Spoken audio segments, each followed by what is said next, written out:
the second guy ahead of me in this mess line. Not me, you understand? Okay. And how are things going? And you got any suggestions? We're trying to make this thing work and get you guys back home and everything. So he says to Eisenhower, well, he says, I think this place is growing so fast that they don't have enough food to feed us. And I remember what Eisenhower did. He turned to this one guy that was a colonel, and he says, you go back and get some more food up here. Yes, General. And he started off, and Eisenhower called him back. And he said, and fast. I still remember that. That's cute. While we were there was a landing strip there, and one of the these 388th bombers came in one time and landed there. Okay. And I went over there. There was a colonel, and I don't know which colonel it was, lieutenant colonel, and a couple of others. They said, you get all of the 388th people around that you can find here, get them over here tomorrow. We're going to come over with some airplanes and take all of you back to Netteshaw for a big party. Okay.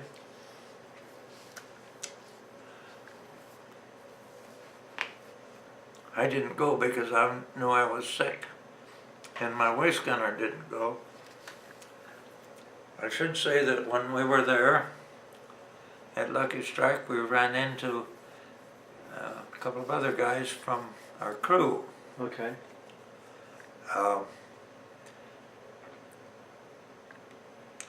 It was a radio operator and I think it was Curly, the tail gunner. Curly was the ball turret guy. Or ball turret, yeah. And they told us at that time something we didn't know, and that was that our pilot was killed when he got down on the ground. Okay, that's how you found And that out. how he was killed. And they also told us that the airplane actually blew up while it was still in the air. Okay. Didn't know that. Anyhow, I got on while I was in this tent. I should say the tent city was being built so fast that when I was assigned the tent wasn't there yet. Okay. I mean, It's a technicality. well, yeah. Or the tent sergeant, but your tent's not They were here. still unwrapping or unbundling whatever it was and Okay. making a tent out of it. So my tent was kind of several tents behind whatever they were building, so, Okay. you know. I was put in charge of that tent group. I remember this one guy told me that I was the worst sergeant he'd ever seen. And that bothered me a little bit, so I talked to him about it, and it turns out that he come from northwest Missouri, and he was part of the National Guard from there, which included units from southwest Iowa also. But he said I was the worst sergeant he'd ever seen, so I want to know why. And he says, well, you never tell me what I'm supposed to do.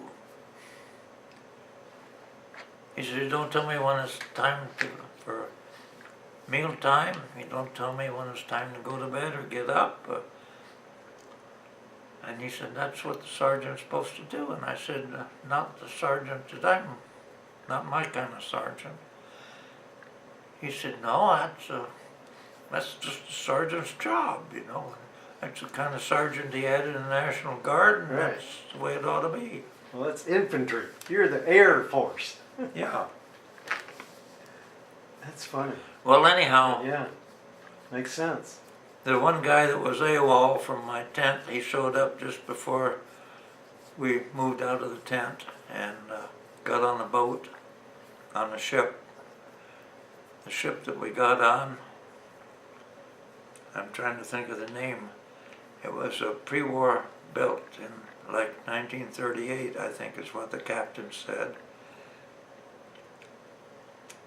It was owned by the Moore McCormick line, and I don't remember anything else. Remember about the date? The date you got on the boat? Not really. Okay. Sometime in maybe May? Yes, it was May in fourth. May, yeah. Uh-huh. Remember about what time you got back to America? What port you went into? I don't know the date, but we went into Fort Patrick Henry, which is in Virginia. And I know that everybody on the boat was supposed to get a steak dinner. And I missed out on that because I couldn't eat. Yeah. I knew I was sick when I was in France, and I could have gone on sick call and gotten into a hospital there, but I didn't want to do that. I wanted to get back to the United Back States, to America. where I belong, you know.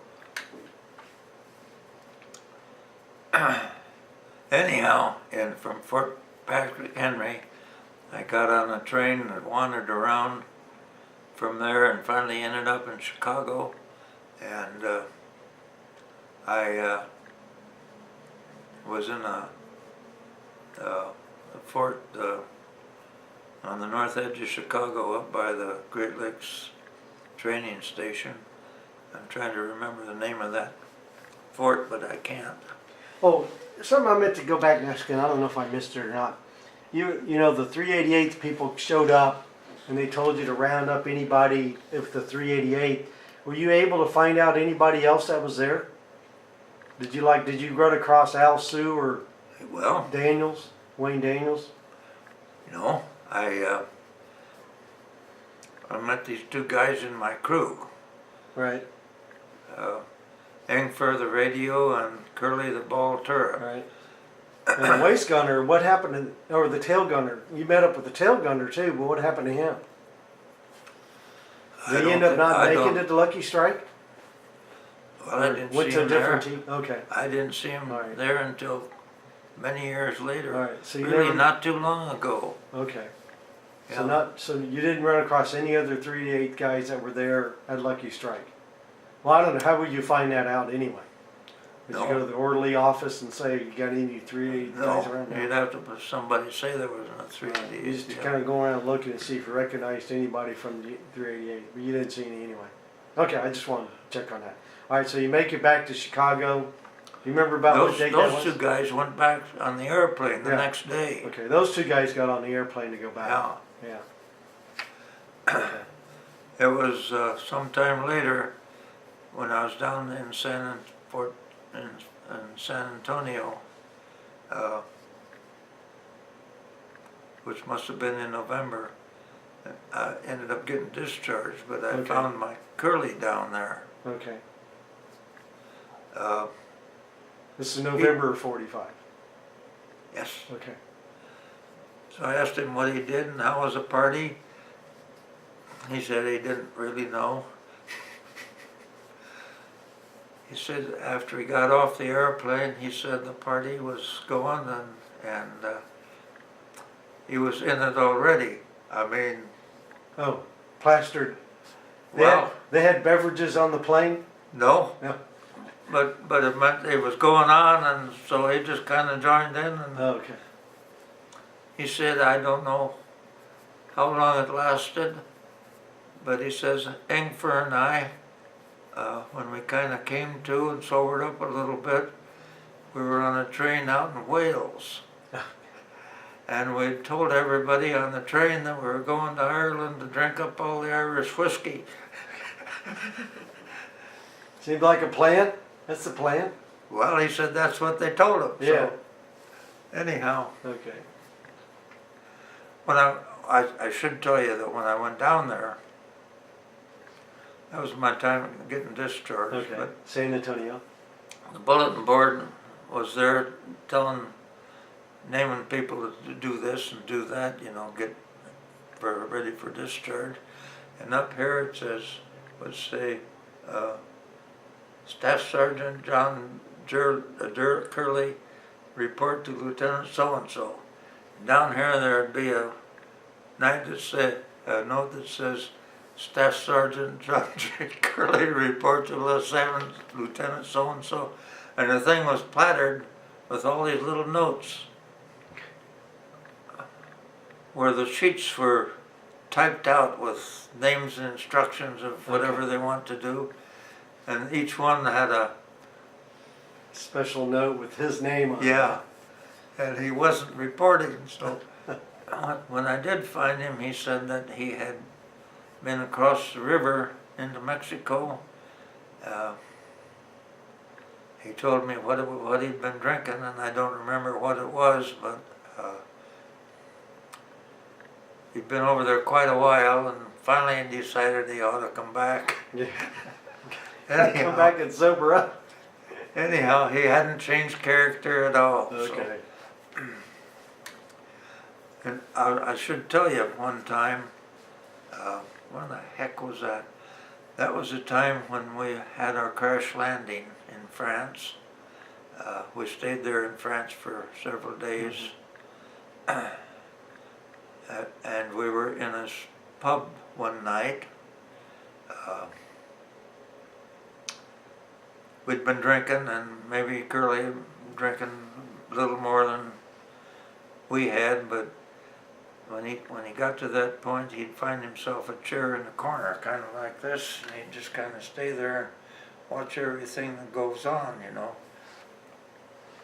While we're in there, well, a couple of MPs came in, and they kind of recognized that the guy in the corner and I were kind of the same, probably together, you know. Okay. Inebriated state.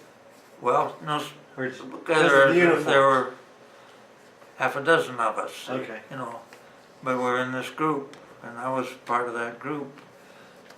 And this guard says, is that guy over there one of your guys? He says, he's wearing a gun, and we're far away from the fighting, that the soldiers don't carry guns with them. So we're gonna have to get his gun. I said, I just don't think that Curly would like that very much. I would advise you that maybe you wouldn't want to try to do that. And I kind of pulled my jacket open, and I had my .45 there too.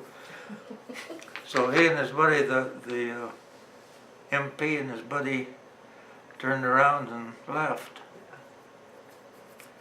Now you don't want to take a gun away from a real drunk person. Well, I told him we were not going to cause any trouble, and he wasn't either, because that's what he does. He just kind of sits there Just leave him alone. until we're ready to go home, and then he'll get up and go home with us. So,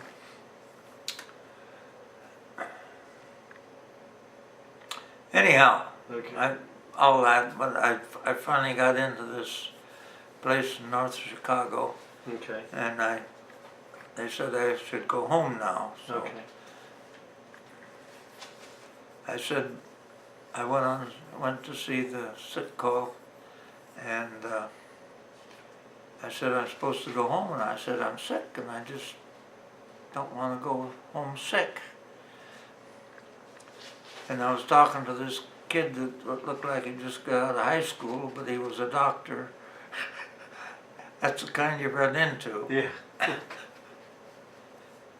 He says, I can't figure out what's the matter with you.